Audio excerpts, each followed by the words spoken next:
Howdy, folks. It's the fourth week of December 2025, and welcome to This Week in the West. I'm Seth Spillman, broadcasting from the National Cowboy and Western Heritage Museum in Oklahoma City. On this podcast, we share stories of the people and events that shaped the history, art, and culture of the American West, and those still shaping it today.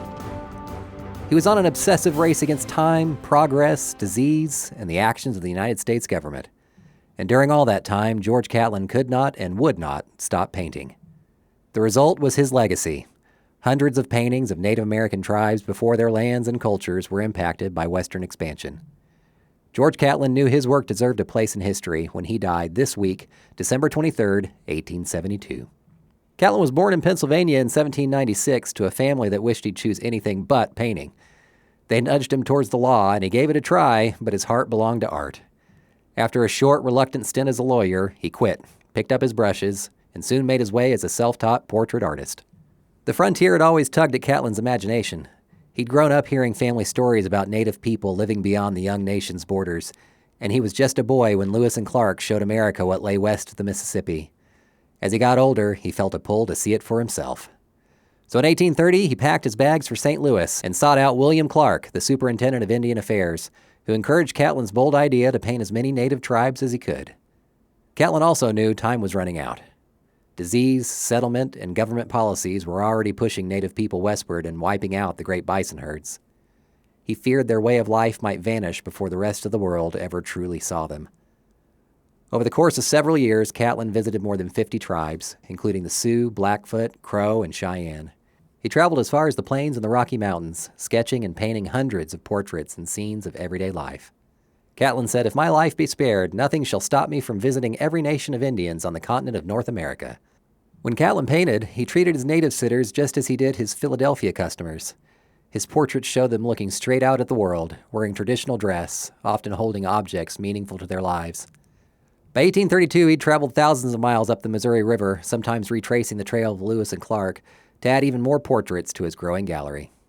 In his writings, he often marveled at the dignity and presence of the people he met. He wrote to a friend, "The several tribes of Indians inhabiting the regions of the upper Missouri are undoubtedly the finest looking, best equipped, and most beautifully costumed of any on the continent." But Catlin couldn't shake his worry about what was happening to Native people.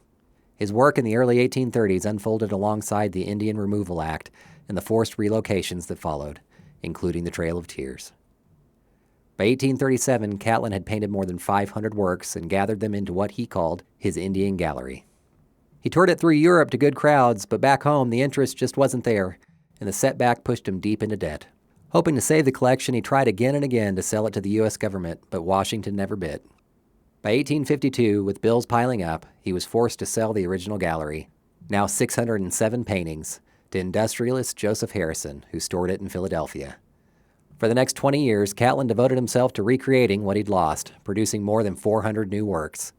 This second body of paintings became known as the Cartoon Collection, built from the outlines he'd first drawn in the 1830s.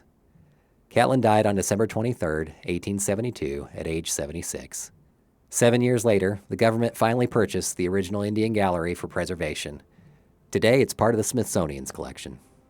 And with that, we'll close the portfolio of another episode of This Week in the West.